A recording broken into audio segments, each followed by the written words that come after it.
여러분, 만약에 수십억 원 자산가가 당장 쓸 돈이 없어서 쩔쩔매고 있다면 이게 믿어지세요? 오늘 우리가 이야기해 볼 주제가 바로 이 믿기 힘든 현실, 부동산이라는 덫에 대한 겁니다. 우리는 50억짜리 감옥에 산다. 와, 이 한 문장 정말 강렬하지 않나요? 오늘 우리가 할 이야기의 모든 걸 담고 있는 것 같아요. 아니, 겉보기엔 누가 봐도 엄청난 부자인데 사실은 감옥에 갇힌 거나 마찬가지라니 이게 도대체 무슨 소리일까요? 그 수수께끼를 푸는 첫 번째 열쇠가 바로 이겁니다. 현금 없는 백만장자. 말 그대로 서류상으로는 백만장자, 아니 억만장자인데 실제 주머니 사정은 왜 돈에 쪼들리게 되는 이런 이상한 일이 벌어지고 있는 걸까요? 네, 바로 이 질문이에요. 아니, 상식적으로 말이 안 되잖아요.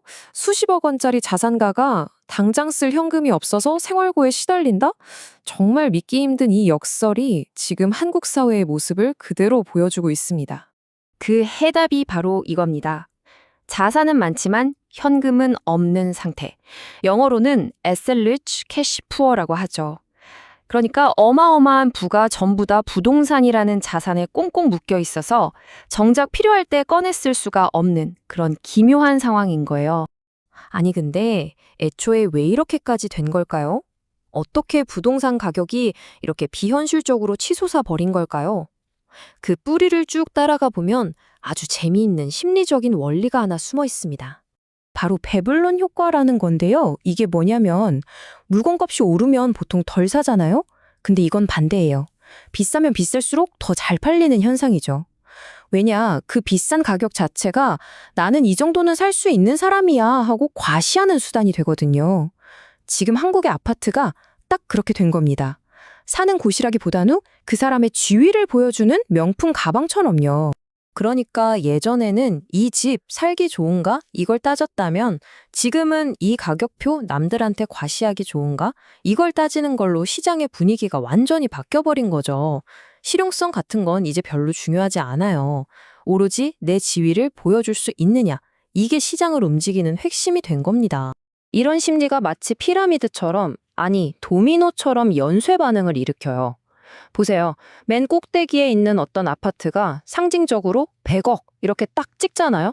그럼 그 바로 밑에 있는 50억짜리가 가만히 있겠어요? 그럼 우리도 하면서 따라 올라가죠. 그럼 30억, 10억짜리 아파트들도 우리만 가만히 있으면 바보 된다는 생각에 덩달아 가격을 올리는 거예요. 이게 바로 무서운 키 맞추기 현상입니다. 자, 그럼 이제 이 이야기의 가장 핵심적인, 어쩌면 가장 충격적인 부분으로 들어가 보겠습니다.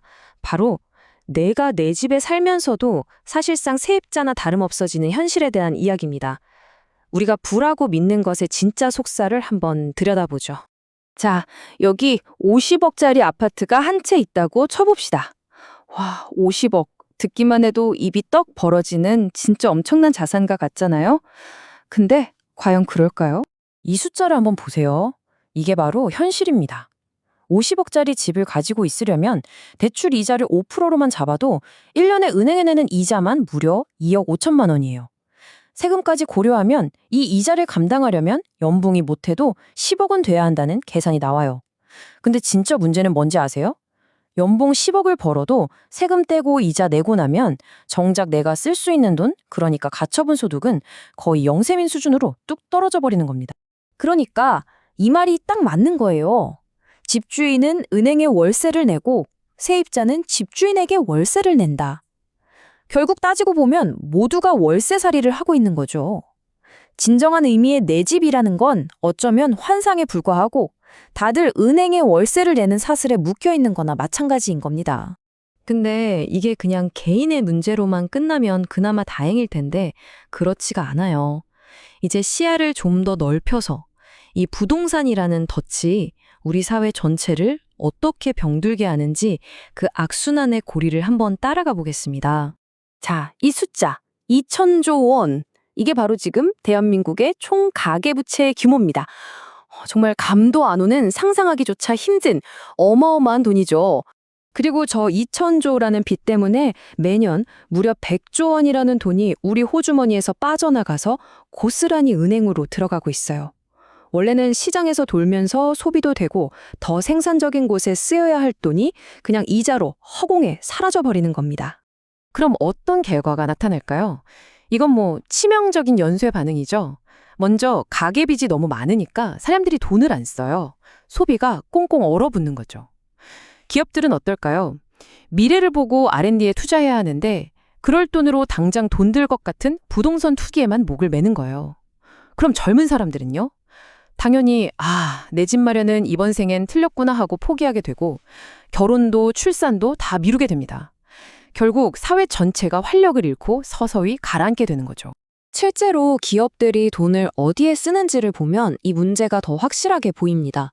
혁신이나 기술 개발처럼 미래를 위해 써야 할 그 소중한 돈이 아무런 가치도 창출하지 못하는 이 부동산 투기로 다 흘러 들어가고 있는 거예요. 말 그대로 국가 경쟁력의 뿌리부터 갉아먹고 있는 셈입니다.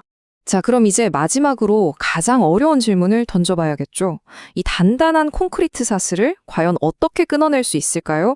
이 문제를 해결하기 위한 여러 가지 해법들이 아주 팽팽하게 맞서고 있는데 한번 양쪽 입장을 들어보겠습니다. 해법은 크게 두 가지로 나뉩니다. 첫 번째는 세금을 왕창 물리자는 거예요. 재산세 같은 보유세를 확 올려서 진짜 현금 부자가 아니면 비싼 집을 가지고 있을 엄두도 못 내게 만들자는 거죠. 투기 수요를 잡자는 겁니다.